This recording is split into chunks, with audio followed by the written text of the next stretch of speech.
Hello my dear drama lovers, welcome back to எம் drama glimpse. நேற்று நம்ம பார்த்துக்கிட்டு இருந்த அந்த ஹை ஸ்கூல் லவ் டிராமாவோட பார்ட் 2 தான் இந்த வீடியோ நம்ம பார்க்க போறோம். பார்ட் 1 பார்க்காதவங்களுக்கு கீழே டிஸ்கிரிப்ஷன்ல லிங்க் கொடுத்திருக்கேன், மறக்காம செக் பண்ணிக்கோங்க. இதே மாதிரி நிறைய டிராமா கதை கேட்கணும், மறக்காம சப்ஸ்கிரைப் பண்ணிடுங்க. இன்ஸ்டாகிராம்ல ஃபாலோ பண்ணாதவங்க ஃபாலோ பண்ணிக்கோங்க. சோ வாங்க गाइस, நம்ம இன்னைக்கு கதைக்குள்ள போகலாம். நேத்து கடைசியா நம்ம ஹீரோயினோட ஃப்ரெண்ட் அந்த யூனிப் அப்படியே அந்த போட்டோவை எடுத்து காமிச்சு நம்ம யூவை பார்த்து இவன் தான் ஜின்னு அப்படிங்கிற மாதிரி சொல்லியிருப்பாள். அதுக்கடுத்து என்ன இருக்கும் அப்படிங்கறத இப்ப கண்டினியூஸா பார்க்கலாம். அதுக்கடுத்து இப்பதான் நம்மளுக்கு ஒரு விஷயத்தையே காட்டுவாங்க. அன்னைக்கு அந்த யூன் கீழே விழுந்தப்ப அவளை காப்பாத்தினது ஜின் கிடையாது போல, இந்த யூ தான் காப்பாத்தி இருந்திருக்கான். பட் சும்மா டக்குன்ட்டு வெளியே போகணுங்கிறதுக்காக அந்த ஜின்னோட யூனிஃபார்மை எடுத்து போட்டு போயிருப்பான். சோ அதுல இருக்க பேரை பார்த்துதான் இந்த பொண்ணு அவனோட பேர் ஜின்னு சொல்லி தப்பா சொல்லி இருந்திருப்பா. சோ இப்போ இந்த மாதிரிதான் ஒரு குழப்பம் நடந்திருக்கு அப்படிங்கறத அவ ஃப்ரெண்டு சொல்லி சிரிச்சுக்கிட்டு இருப்பா. அப்பனா இத்தனை நாள் வரைக்கும் நீ அந்த கூட இருந்த பையனை பத்தி எனக்கு இன்ஃபர்மேஷன்ஸ் எல்லாம் அனுப்பிச்ச. சோ இனிமேல் நம்ம இருந்து யூவை பத்திர இன்ஃபர்மேஷன்ஸ் தேடி அலையணும். பட் எதுவா இருந்தா என்ன, எப்படியோ அவங்க கூட க்ளோஸ் ஆயிட்டேல, இதே ஒரு ரீசனா வச்சு நான் யூவை பிக்கப் பண்ணிக்கிறேன் அப்படிங்கிற மாதிரி அவ ஃப்ரெண்டு நடந்த எதையுமே தெரிஞ்சுக்காம அவ வாட்டுக்கு பேசிக்கிட்டு இருப்பா. அடுத்து அப்படியே அன்னைக்கு ஈவினிங் நம்ம ஹீரோயின் அவளோட கடையில இருக்கிறப்பதான் காட்டுவாங்க. அவ அப்படியே சோகமா அந்த யூவவே பாத்துக்கிட்டே இருப்பாளா. இப்ப அவன் திரும்பி பார்த்தனையும் நம்ம ஹீரோயின் அப்படியே கண்டுக்காத மாதிரி உட்காந்துக்குவா. என்னன்னா அவளால அவ ஃப்ரெண்டு கிட்டயும் போய் நடந்ததை சொல்ல முடியல, இவனையும் பார்த்து சிரிக்க முடியல. ஒரு சிக்கலான சிச்சுவேஷன்ல தான் இப்ப நம்ம ஹீரோயின் இருக்கா. அதுக்கடுத்து பேசாம நம்ம ஃப்ரெண்டு கிட்ட எல்லாத்தையும் சொல்லிடலாம் அப்படிங்கிற மாதிரி அவ ஃப்ரெண்டு போய் பார்க்க போவாளா. அப்பதான் அவ ஃப்ரெண்டு, ஏய் நீ கடைசியா ஒரு 4 மெயில் எனக்கு அனுப்பிச்சிருந்தல, அது எதையுமே நான் ஒழுங்கா செக் பண்ணவே இல்லை, ஏன்னா நாங்க கிளம்புறதுக்கு கொஞ்ச நாளைக்கு முன்னாடி அங்க நெட்வொர்க் இஷ்யூ அப்படிங்கிற மாதிரி சொல்லுவா. கடைசியா நம்ம ஹீரோயின் நான் யூவை லவ் பண்றேன் அப்படிங்கிற மாதிரி ஒரு மெயில் அனுப்பிச்சிருப்பாள். அதையுமே இவ ஃப்ரெண்ட் இன்னும் பார்க்கல போல. சரி பரவாயில்ல, இப்ப இந்த விஷயத்த நம்ம சொல்லிடலாம் அப்படின்ட்டு நம்ம ஹீரோயின் சொல்லலான்னு வாயை திறக்க போறப்ப கரெக்டா அந்த பொண்ணுக்கு ஹார்ட் சர்ஜரி பண்ணது நம்ம ஹீரோயினுக்கு ஞாபகம் வரும். இப்போ இந்த விஷயத்த சொல்லி இதனால அவளுக்கு எதுவும் ஆயிருமோ அப்படிங்கிற மாதிரி நம்ம ஹீரோயின் பயப்பட ஆரம்பிச்சிருவா. அதனால சொல்ல வந்த விஷயத்த அப்படியே சொல்லாமே விட்டுருவா. அதுக்கடுத்து நம்ம ஹீரோயின் அவளோட வீட்டுக்கு போய் இப்போ அந்த யூனோட மெயில ஓபன் பண்ணி இவ கடைசியா அந்த யூனுக்கு சில மெசேஜ் அனுப்பிச்சிருப்பாள், அதை எல்லாத்தையும் டெலிட் பண்ணி விட்டுருவா. சோ கடைசி வரைக்கும் நம்ம ஹீரோயின் அந்த யூவை லவ் பண்ண விஷயம் இந்த ஃப்ரெண்டுக்கு தெரியவே கூடாது அப்படிங்கிற மாதிரி நம்ம ஹீரோயின் முடிவெடுத்துருவா. இப்படி இருக்கிற சமயத்துலதான் நம்ம ஹீரோயினும் அந்த யூவும் படத்துக்கு போலான்னு சொல்லி ஒரு பிளான் பண்ணிருப்பாங்கல்ல, அந்த நாள் கரெக்டா வந்துரும். இப்போ தியேட்டர் வாசல்ல அந்த யூ செம ஹாப்பியா வெயிட் பண்ணிக்கிட்டு இருப்பான். ஆனா இப்போ அந்த இடத்துக்கு நம்ம ஹீரோயின் வராம அவளோட ஃப்ரெண்டு யூன் வந்திருப்பா. அவ இப்ப அப்படியே அந்த யூ கிட்ட, சாரி போராவால இங்க வர முடியல, உங்களுக்கு போன் பண்ணி சொல்லணும்னு நினைச்சா பட் ஆனா ரீச் ஆகல, அதான் என்ன இப்ப இந்த படத்துக்கு அனுப்பிச்சு விட்டுருக்கா. அவ ஏதோ ஒரு ஃப்ரெண்டுக்கு முக்கியமான ஹெல்ப் பண்ணணும் அப்படின்னு சொல்லிட்டு அவளோட ஃப்ரெண்ட பார்க்க போயிருக்கா அப்படிங்கிற மாதிரி இந்த பொண்ணு சொல்லும். நம்ம யூக்கு இந்த பொண்ணு சொன்னதை கேட்டோன்னையும் ஒரு மாதிரி மனசு கஷ்டமா இருக்கும். பட் இருந்தாலும் சரி போரா கிட்டே ஏதாவது ஒரு ரீசன் இருக்கும் அப்படிங்கிற மாதிரி அதை கேஷுவலா எடுத்துக்குவான். சோ இப்ப நம்ம ஹீரோயின் வராதனால இவங்க 2 பேரும் சேர்ந்து படம் பாக்குற மாதிரி ஆயிரும். அதுக்கடுத்து அன்னைக்கு ஈவினிங் தான் காட்டுவாங்க. அந்த யூன் பொண்ணு இன்னைக்கு நம்ம யூவோட சந்தோஷமா படத்தை பார்த்துட்டு வந்த விஷயத்த எல்லாத்தையும் அப்படியே ஹாப்பியா நம்ம ஹீரோயின் கிட்ட சொல்லிக்கிட்டு இருப்பா. ஏ யூ உண்மையிலே செம தெரியுமா, நான் ஜஸ்ட் 3 hours தான் அவன் கூட இருந்தேன், ஆனா அதுலயே அவனை பத்தின நிறைய விஷயங்கள் நான் தெரிஞ்சுக்கிட்டேன். உண்மையிலே அவன் ரொம்ப ஸ்வீட், என்கிட்ட நிறைய பேசினா, ஏன் நாங்க வாங்கின பாப்கார்னுக்கு கூட அவன் தான் பே பண்ணா. கடைசியா படம் முடிச்சுட்டு போறப்ப என்னை பார்த்து ஒரு ஸ்மைல் கொடுத்தான் பாரு, ஐயோ அதுல நான் டோட்டலா காலி அப்படிங்கிற மாதிரி இவ எக்ஸைட்டடா சொல்லிக்கிட்டு இருப்பா. ஆனா நம்ம ஹீரோயினா அவன் உன்னை பார்த்து சிரிச்சானா அப்படிங்கிற மாதிரி ஒரு மாதிரி சோகமாயிருவா. அப்போன்னு பார்த்து கரெக்டா நம்ம ஹீரோயினோட பேஜருக்கு ஏதோ ஒரு மெசேஜ் வருமா. சரி அது என்னவா இருக்கும் அப்படின்னு தெரிஞ்சுக்கிறதுக்காக அவ டெலிபோன் எடுத்து இப்ப அந்த வாய்ஸ் மெயில ஆன் பண்ணி கேட்பா. அதுல கேட்டா அந்த யூ தான், நீ ஃப்ரீயா இருந்தேனா சீக்கிரம் எனக்கு கால் பண்ணு அப்படிங்கிற மாதிரி வாய்ஸ் நோட் அனுப்பிச்சிருப்பான். இப்ப அவன் வாய்ஸ் கேட்டோனையும் நம்ம ஹீரோயின் அப்படி பதட்டத்துல டக்குன்னு அந்த போன் வச்சிருவா. அதுக்கடுத்து நைட்டு அவ ஃப்ரெண்டுக்கு தெரியாம அந்த போன் பூத்துக்கு வந்து இப்ப அந்த யூக்கு கால் பண்ணுவாளா. கால் பண்ண உடனே அவன் கேக்குற கேள்வி, நீ எங்க இருந்து கால் பண்ற அப்படிங்கிற மாதிரி கேட்பான். அதுக்கு நம்ம ஹீரோயினும் இந்த மாதிரி நான் பூத்ல இருந்து கால் பண்றேன் அப்படிங்கிற மாதிரி தான் சொல்லியிருப்பா. அடுத்து ஒரு 10 செகண்டுக்கு அவன் பேசுறதே கேட்காது. டக்குன்னு இப்ப நம்ம ஹீரோயின் திரும்பி பார்த்தா அந்த யூ இவளை தேடி இப்ப வேகமா ஓடி இந்த போன் பூத் கிட்டே வந்திருப்பான். அதுக்கடுத்து இப்ப அந்த யூவும் நம்ம ஹீரோயினும் பேசிக்கிட்டு இருப்பாங்க. அப்ப அந்த யூ அப்படியே, ஏன் இன்னைக்கு நீ படத்துக்கு வரல, சப்போஸ் உன்னால அப்படி வர முடியலன்னா சும்மா போன் பண்ணி சொல்லு, நான் புரிஞ்சுக்குவேன், பாவம் இதனால உன் ஃப்ரெண்ட் எல்லாம் அலைய வைக்காத அப்படிங்கிற மாதிரி அவன் சொல்லுவான். ஆனா பாவம் அவனுக்கு தெரியல, நம்ம ஹீரோயின் கடைசி நேரத்துல பிளான மாத்தி அந்த ஃப்ரெண்டும் யூவும் ஒன்னா படம் பார்க்கணும் அப்படிங்கிற மாதிரி நினைச்சுதான் இதெல்லாம் பண்ணிருப்பா. பட் ஆனா இது தெரியாத அந்த யூ அப்படியே, பரவாயில்ல உன் ஃப்ரெண்டை மீட் பண்ணதும் நல்லதா போச்சு, உன்னோட சின்ன வயசை பத்தி நான் நிறைய தெரிஞ்சுக்கிட்டேன் அப்படி அப்படிங்கிற மாதிரி சந்தோஷமா பேசிக்கிட்டு இருப்பானா. அப்ப நம்ம ஹீரோயின் டக்குன்னு அவனை ஸ்டாப் பண்ணி, நம்ம 2 பேருக்குள்ள செட் ஆகாதுன்னு நினைக்கிறேன், நம்ம பேசாம டேட்டிங் எல்லாம் பண்ண வேண்டாம் அப்படிங்கிற மாதிரி சொல்லுவா. அந்த யூவும் என்னாச்சு, ஏன் இப்படி சொல்ற அப்படிங்கிற மாதிரி கேட்பான். ஆனா அதுக்கு நம்ம ஹீரோயின், இல்ல நான் ஓ மேல வச்சிருக்க ஃபீலிங் அந்த மாதிரி ஒரு ஃபீலிங் இல்ல, நான் தான் தப்பா புரிஞ்சுக்கிட்டேன், இதுக்கு மேல என்கிட்ட எதுவும் கேட்காத அப்படிங்கிற மாதிரி சொல்லிட்டு வேமா அந்த இடத்துல இருந்து ஓடிடுவா. இதை கேட்டனையும் பாவம் அந்த யூ மனசு ஒரு மாதிரி ரொம்ப உடஞ்சு போயிரும். அப்பன்னு பார்த்து மழை வேற பெய்யுமா. அவன் எதையுமே கண்டுக்காம இப்ப அப்படியே அந்த மழையில நடந்துகிட்டே அவன் கையில வச்சிருந்த ஒரு லெட்டரை தான் ஓபன் பண்ணி பார்ப்பான். அதுல அந்த யூ என்ன எழுதிருப்பான்னா, ஹே போரா, நீ நினைக்கிற மாதிரி எனக்கு இப்போ உன் மேல வந்த இன்ட்ரெஸ்ட் கிடையாது. இது நம்ம ஸ்கூல் ஆரம்பிக்கிறதுக்கு முன்னாடியே நான் ஒரு நாள் உன்னோட கடைக்கு வந்திருந்தேன். அப்போ நீ ஒரு சீடியை எடுக்க முடியாம ரொம்ப கஷ்டப்பட்டுக்கிட்டு இருந்த, ஞாபகம் இருக்கா? சோ அப்போ நான் தான் உனக்கு அந்த சீடி எடுக்க ஹெல்ப் பண்ணேன். அந்த சீடி வேற எதுவுமே கிடையாது, அந்த ஹாட் ரொமான்டிக் சீடி தான். அதனால தான் நான் அன்னைக்கு திரும்பவும் உன்கிட்ட அந்த சீடியை ஸ்கூலுக்கு கொண்டு வர சொல்லி கேட்டேன். அப்பயான்னு உனக்கு ஞாபகம் வருமானு பார்த்தேன். ஆனா உனக்கு என்னை பத்தி பெருசா எதுவும் ஞாபகம் இல்லைன்னு நினைக்கிறேன். அதுக்கடுத்து நீ ஜின் பின்னாடியே ஃபாலோ பண்ற விஷயம் எனக்கு நல்லாவே தெரியும். அன்னைக்கு நாங்க பேசினதை நீ கிளினிக்ல உட்காந்து ஒட்டு கேட்ட விஷயமும் எனக்கு தெரியும். ஆனா இதெல்லாம் நீ ஜின்னுக்காக செய்யற, உனக்கு ஜின் மேல இன்ட்ரெஸ்ட் இருக்குன்ட்டு நான் ஃபர்ஸ்ட் ஓரமா ஒதுங்கிட்டேன். அப்புறம் தான் எனக்கு தெரிய வந்துச்சு, நான் எப்படி உன்னை விரும்புறேனோ அதே மாதிரிதான் உனக்கும் என் மேல ஒரு இன்ட்ரெஸ்ட் இருக்குன்னு தெரிஞ்சிச்சு. அதனாலதான் அன்னைக்கு நான் உனக்கு கிஸ் பண்ணேன். இதை எனக்கு நேர்ல எப்படி சொல்றதுன்னு தெரியல, அதனாலதான் இந்த லெட்டர்ல நான் எழுதி கொண்டு வந்திருக்கேன். அது மட்டும் இல்லாம நான் இந்த வருஷம் ஸ்டடிஸ் முடிஞ்சோனையும் திரும்பி யூஎஸ்க்கு போயிருவேன். நீ கவலையே படாத, எப்படியான்ட்டு அங்க நான் என் ஃபேமிலி எல்லாம் மீட் பண்ணிட்டு திரும்பி உனக்காக நான் கொரியாக்கு வருவேன். நம்ம காதல் நீண்ட நாள் நல்லா இருக்கும் அப்படிங்கிற மாதிரிலாம் நம்ம ஹீரோயினுக்காக அவன் அந்த லெட்டர்ல எழுதியிருப்பான். இப்போ நம்ம ஹீரோயின் இப்படி சொல்லிட்டு போனனால அவன் மனசுடைஞ்சு போய் அந்த லெட்டரை அதே இடத்துல கீழே போட்டு போயிருவான். இப்போ அதுக்கடுத்து அடுத்த நாள் காலையில ஸ்கூல்ல தான் காட்டுவாங்க. அந்த ஜின்னும் யூவும் நடந்து போய்கிட்டு இருப்பாங்களா. இதை பார்த்தனையும் நம்ம ஹீரோயினோட ஃப்ரெண்டு அப்படியே வேமா போய் யூ கிட்ட பேசிக்கிட்டு இருப்பா. ஆனா நம்ம ஹீரோயின் யூவை ஒரு பொருட்டா கூட மதிக்காம அப்படியே அவனை அவாய்ட் பண்ணிட்டு போயிருவா.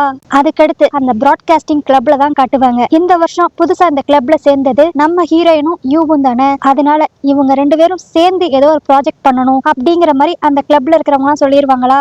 அது என்ன ப்ராஜெக்ட்னு பார்த்தா, இப்போ 2020 வரப்போகுது போல.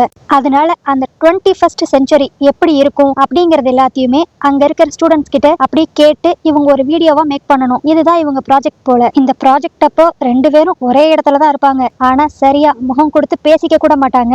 இப்போ கடைசியா அந்த யூன் பொண்ணை தான் இவங்க ரெக்கார்ட் பண்ணி இருந்திருப்பாங்களா. இந்த ரெக்கார்டிங் முடிஞ்சோனையும் அந்த பொண்ணு, உங்க வேலையெல்லாம் முடிஞ்சிருச்சுல, இதெல்லாம் நீங்க எங்க வச்சு எடிட் பண்ணுவீங்க அப்படிங்கிற மாதிரி கேட்பா. அதுக்கு அந்த யூவும், எப்பயுமே நம்ம ஸ்கூல்லயே ஒரு எடிட்டிங் மிஷின் இருக்கும், ஆனா இப்ப அது கொஞ்சம் பிரச்சனையா இருக்கு, அதனால சிட்டிக்குள்ளதான் எங்கேயான்னு போய் எடிட் பண்ணணும் அப்படிங்கிற மாதிரி அவன் சொல்லுவான். இதை கேட்டோன்னு அந்த ஃப்ரெண்டு, எனக்கு ஒரு இடம் தெரியும், என்னோட ரிலேட்டிவ் தான் அந்த இடம் வச்சிருக்காங்க, அங்க வேணும்னா நீங்க போய் அந்த எடிட்டிங்க ட்ரை பண்றீங்களா அப்படிங்கிற மாதிரி கேட்பா. நம்ம யூவும் சரி ஓகே, சிட்டிக்குள்ள தானே சொல்றீங்க, வாங்க போலாம் அப்படிங்கிற மாதிரி சொல்லுவான். அதுக்கடுத்து அப்படியே அடுத்த நாள் நம்ம ஹீரோயின், அந்த யூன், அந்த ஜின், அப்புறம் இந்த யூ, இவங்க 4 பேருமே அந்த எடிட்டிங் பண்ற இடத்துக்கு தான் போவாங்களா. இப்போ அந்த இடத்துக்கு போய் அந்த எடிட்டிங் ஒர்க் பண்றப்ப எல்லாம் நம்ம யூ நம்ம ஹீரோயினையே பார்த்து ரசிச்சுக்கிட்டு இருப்பான். ஆனா நம்ம ஹீரோயின் நம்ம யூவை திரும்பி கூட பார்க்கவே மாட்டா.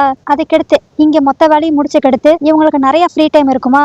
சோ இதனால அந்த யூன் பொண்ணு என்ன சொல்லுவான்னா, நம்மளுக்கு தான் இன்னும் நிறைய டைம் இருக்குல்ல, என்கிட்ட அம்யூஸ்மெண்ட் பார்க்குக்கான டிக்கெட் இருக்கு, நம்ம எல்லாரும் ஒண்ணா அங்க போலாமா, ஏன்னா இதை ஒரு சான்ஸா வச்சுக்கிட்டு நான் இன்னைக்கு யூ கிட்ட ப்ரொபோஸ் பண்ண போறேன் அப்படிங்கிற மாதிரி அவ சொல்லுவா. நம்ம ஹீரோனுக்கு இதை கேட்டனையும் ஒரு மாதிரி இதயமே உடையற மாதிரி ஆயிரும். பட் இருந்தாலும் அவ ஃப்ரெண்டுக்காக சரி நீங்க வேணா போங்க அப்படிங்கிற மாதிரி சொல்லுவா. ஆனாலும் அவ ஃப்ரெண்டு, இல்ல நம்ம எல்லாரும் ஒன்னா போவோம், அப்பதான் எனக்கும் கொஞ்சம் தைரியமா இருக்கும் அப்படிங்கிற மாதிரி இப்ப இவங்க 4 பேருமே அந்த அம்யூஸ்மெண்ட் பார்க்குக்கு வந்துருவாங்களா. ஆனா அங்க வந்த கடத்தும் நம்ம ஹீரோயின் ஃப்ரெண்ட்ஷிப்புக்கு உண்மையா இருக்கணும்ட்டு அந்த யூவையும் அவ ஃப்ரெண்டையும் எப்படியானு ஒண்ணு சேர்க்கணும்ட்டு அவங்க 2 பேத்தையும் ஒன்னா போட்டோ எடுக்கிறது, ஒரே ரைட்ல ஏத்தி விடுறது, இந்த மாதிரி நிறைய விஷயங்களை பண்ணுவா. இதுல அந்த ஜின்னுக்கும் நம்ம ஹீரோயினுக்கும் இந்த ரோலர் கோஸ்டர், ஜெயிண்ட் வீல் இதெல்லாம் போகணும்னு ரொம்ப ஆசையா இருக்கும். அதுக்காக லைன்லயும் நிப்பாங்க. ஆனா நம்ம ஹீரோயினுக்கு அப்புறம் தான் ஒண்ணு ஸ்ட்ரைக் ஆகும், அவ ஃப்ரெண்டு ஹார்ட் சர்ஜரி பண்ணிருக்கிறனால இந்த ரைட்ல எல்லாம் போக கூடாதுல்ல. இந்த ஹார்ட் சர்ஜரி விஷயம் மித்த 2 பசங்களுக்கும் தெரியாது. அதனால நம்ம ஹீரோயின் வழக்கம் போல தன்னோட ஃப்ரெண்டுக்காக அவ ஆசையெல்லாம் அப்படியே சாக்ரிஃபைஸ் பண்ணிட்டு, ஐயோ எனக்கு இன்னைக்கு என்னமோ ரோலர் கோஸ்டர்ல போறதுக்கு இஷ்டமே இல்ல, வாங்க நம்ம வேற ஏதாவது ரைடுக்கு போலாம் அப்படிங்கிற மாதிரி சொல்லுவா. அதுக்கடுத்து இவங்க 4 பேரும் சும்மா சின்ன பசங்க விளையாடுற அந்த மேரி கோ ரவுண்ட் குதிரை மேல ஏறி உட்காந்து அப்படியே ரைட் பண்ணிக்கிட்டு இருப்பாங்களா. அப்போ நம்ம ஹீரோயின் செம ஹாப்பியா என்ஜாய் பண்ணிக்கிட்டு இருப்பா. இத நம்ம யூ அப்படியே சூப்பரா சைட் அடிச்சு ரசிச்சுக்கிட்டு இருப்பானா. ஆனா இந்த விஷயத்த அந்த ஃப்ரெண்டு பாத்துருவா. பட் இருந்தாலும் அப்போதைக்கு அதை பெருசா அவ எடுத்துக்க மாட்டா. அதுக்கடுத்து திரும்பி ஒரு பவர்ஃபுல்லான ரைடுக்கு போலாம் அப்படிங்கிற மாதிரி அந்த ஜின் கூப்பிடுவான். ஆனா நம்ம ஹீரோயின் அவ ஃப்ரெண்டோட கண்டிஷனுக்காக வேணாம் அப்படிங்கிற மாதிரி சொல்லுவா. இதை புரிஞ்சுக்கிட்ட அந்த ஃப்ரெண்ட் இப்ப அப்படியே, நீ எனக்காக தானே வேணான்னு சொல்ற, என்ன மட்டும் பாத்துக்கிட்டு இருந்தேன்னா உன்னோட ஹாப்பினஸ் நீ எப்ப பாப்ப, நீயும் ஜின்னும் சும்மா அந்த ரோலர் கோஸ்டர்ல போய் என்ஜாய் பண்ணுங்க அப்படிங்கிற மாதிரி சொல்லுவா. நம்ம ஹீரோயின் இல்ல உன்னை விட்டுட்டு நான் எப்படி போறது அப்படிங்கிற மாதிரி சொல்ல வருவா. ஆனா அந்த ஃப்ரெண்ட் இப்ப அப்படியே நம்ம ஹீரோயினுக்கு சிக்னல் கொடுப்பா. அந்த ஜின்னை கூப்பிட்டு நீ போ, நான் யூ கூட கொஞ்ச நேரம் தனியா இருக்கிறேன் அப்படிங்கிற மாதிரி சொல்லுவா. சரின்னு சொல்லிட்டு நம்ம ஹீரோயினும் ஃப்ரெண்டுக்காக திரும்பி சாக்ரிஃபைஸ் பண்ற விதமா இவங்க ரெண்டு பேத்தையும் தனியா இந்த இடத்துல விட்டுட்டு ஜின்னும் நம்ம ஹீரோயின் மட்டும் இப்ப ரோலர் கோஸ்டர்ல போறதுக்காக கிளம்புவாங்களா. ஆனா இப்போன்னு பார்த்து அந்த யூ என்ன நினைச்சான்னு தெரியல, டக்குன்னு நம்ம ஹீரோயினோட ஃப்ரெண்டு கிட்ட, சாரி யூன், நீ தனியா இங்க நின்னுக்கிறியா, எனக்கும் ரோலர் கோஸ்டர்ல போகணும் போல இருக்கு அப்படிங்கிற மாதிரி வேமா அங்க இருந்து கிளம்பிடுவான். இப்ப இதுவே இன்னொரு பக்கம் நம்ம ஹீரோயினும் அந்த ஜின்னும் கரெக்டா அந்த ரோலர் கோஸ்டர்ல ஏறலான்ட்டு போவாங்க. ஆனா அப்ப நடுவுல நம்ம யூ வந்துட்டு, டே மச்சான் நான் அவ கூட போறேன் அப்படிங்கிற மாதிரி இப்ப அவன் ரோலர் கோஸ்டர் ரைட்ல ஏறி உட்காந்துக்குவான்.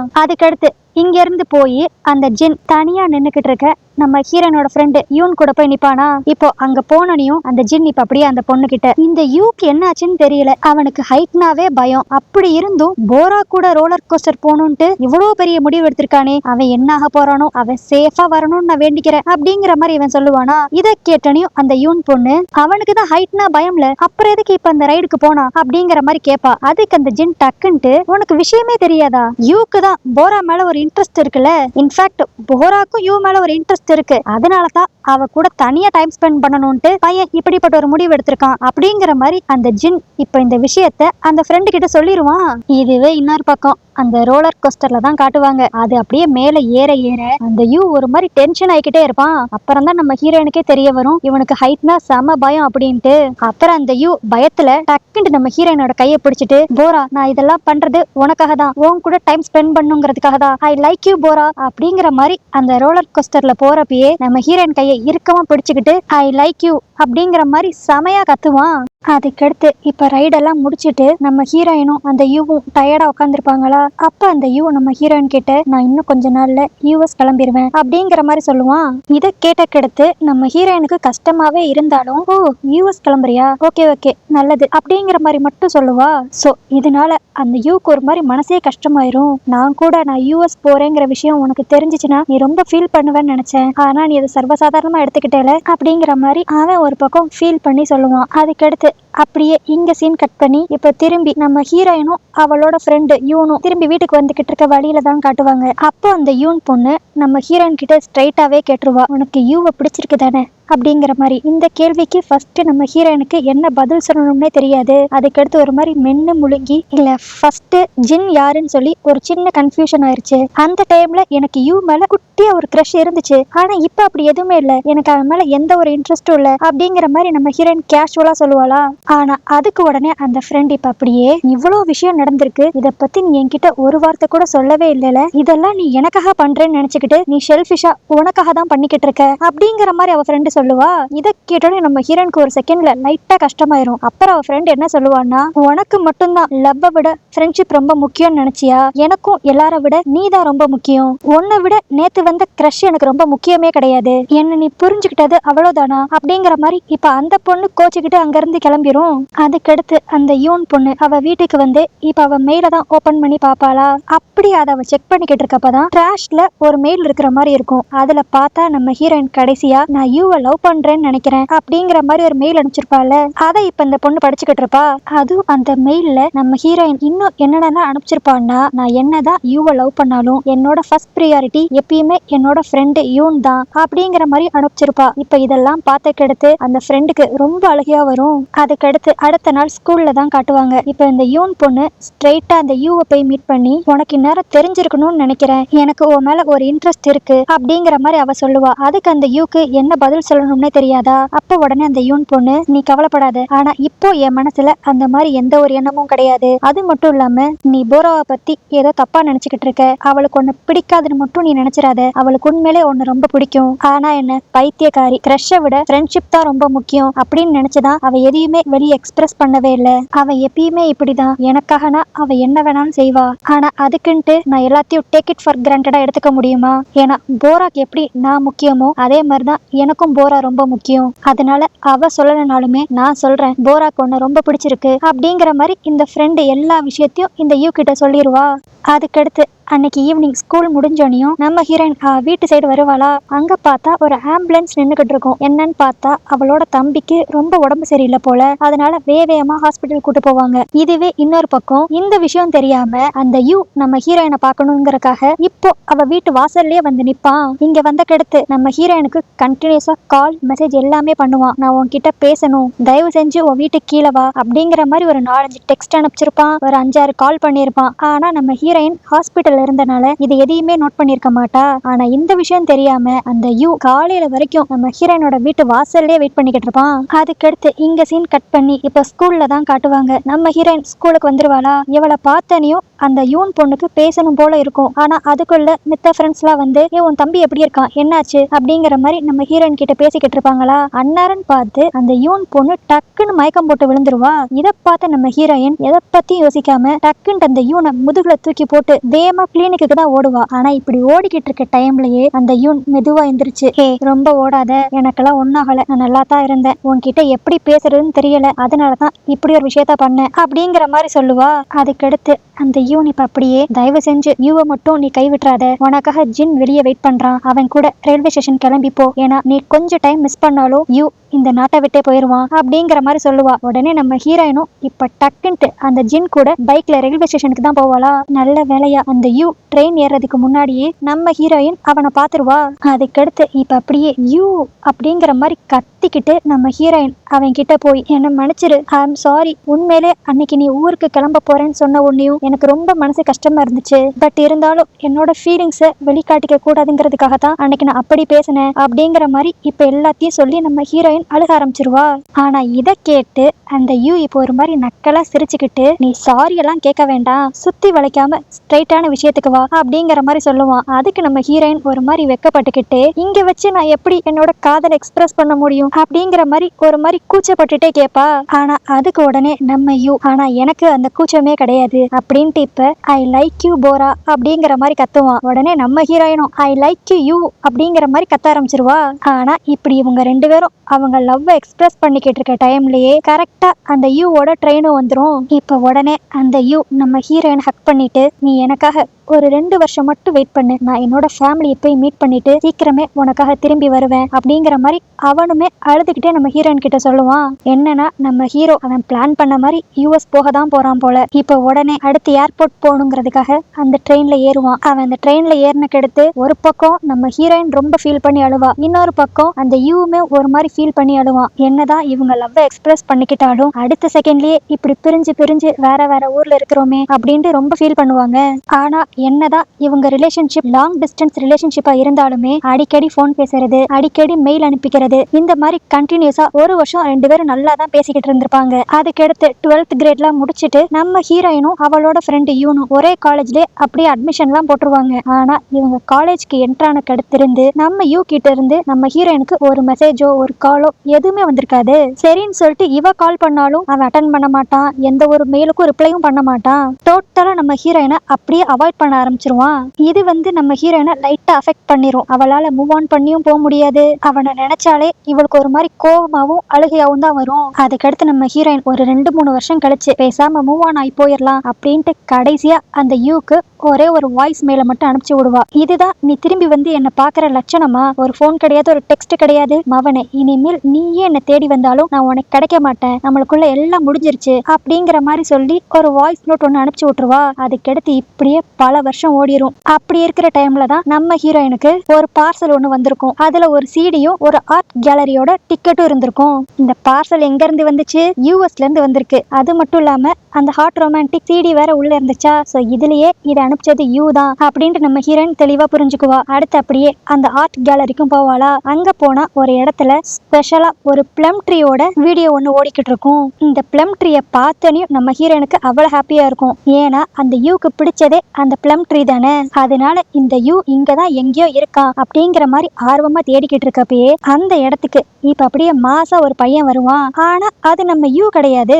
அவன் இப்ப அப்படியே வந்து நான் தான் யூவோட தம்பி ஜோசப் அப்படிங்கிற மாதிரி சொல்லுவான். அப்புறம் தான் இப்ப ஓடிக்கிட்டு இருந்த பிளம் ட்ரீல இருக்கிற வீடியோவை நம்ம ஹீரோயின் நல்லா பாப்பா. அதுல கீழே அப்படியே இன் தி மெமரி ஆஃப் யூ அப்படின்னு போட்டு ஃப்ரம் 1983 to 2001 அப்படிங்கிற மாதிரி போட்டிருக்கும். என்னன்னு பார்த்தா அந்த யூ 2001லயே ஒரு ஆக்சிடென்ட்ல இறந்துட்டான் போல. இந்த விஷயம் தெரிஞ்சனையும் நம்மளுக்கே ஒரு மாதிரி ஷாக் ஆயிரும். இப்ப அப்படியே நம்ம ஹீரோயின் தலையில இடியே விழுந்த மாதிரி ஷாக் ஆகி போயிருப்பா. அப்பதான் அந்த தம்பி ஜோசப் சொல்லுவான், எங்க அண்ணன் சீக்கிரம் அங்க 12th கிரேட் எல்லாம் முடிச்சுட்டு காலேஜ் படிக்கிறதுக்கு கொரியாக்கு வரணும்ட்டு ரொம்ப ஆர்வமா இருந்தான். ஆனா எனக்கு கூட அவன் ஏன் எங்களை விட்டு திரும்பி போகணும்ட்டு இவ்வளோ ஆர்வமா இருக்கான்ட்டு ஃபர்ஸ்ட் அவன் மேல கோவம் தான் வந்துச்சு. ஆனா அதுக்கடுத்து அவன் கொரியாக்கு போறதுக்கு முன்னாடியே அவனுக்கு ஒரு ஆக்சிடென்ட் ஆயிருச்சு. அதே ஆக்சிடென்ட்ல அவன் இறந்துட்டான். அதுக்கடுத்து இப்ப ரீசெண்டா அவனோட ரூமை நாங்க கிளீன் பண்றப்பதான் எனக்கு ஒரு சிடி கிடைச்சிச்சு. அதுல அவன் உங்க ஹை ஸ்கூல்ல படிச்சப்ப எவ்வளவு ஹாப்பியா இருந்தான், அது மட்டும் இல்லாம உன்னை பாக்குறப்பெல்லாம் அவன் எவ்வளவு சந்தோஷமா இருந்தான் அப்படிங்கறது எல்லாத்தையுமே அந்த வீடியோவை பார்த்து நாங்க தெரிஞ்சுக்கிட்டோம். அதனாலதான் உன்னை மீட் பண்ணி அவனோட ஸ்பெஷல் வீடியோவை உன்கிட்ட கொடுத்து அவனுக்கு என்ன ஆச்சுங்கிற விஷயத்த உனக்கு இன்ஃபார்ம் பண்ணணும்னு நினைச்சேன் அப்படிங்கிற மாதிரி அவன் தம்பி சொல்லுவான். இதெல்லாம் கேட்க கேட்க நம்ம ஹீரோயினுக்கு அழுக மட்டும்தான் வரும். அதுக்கடுத்து இப்ப அப்படியே சோகமா அவளோட வீட்டுக்கு வந்து அவன் தம்பி கொடுத்த அந்த ஸ்பெஷல் வீடியோவை இவ ப்ளே பண்ணி பாப்பாளா.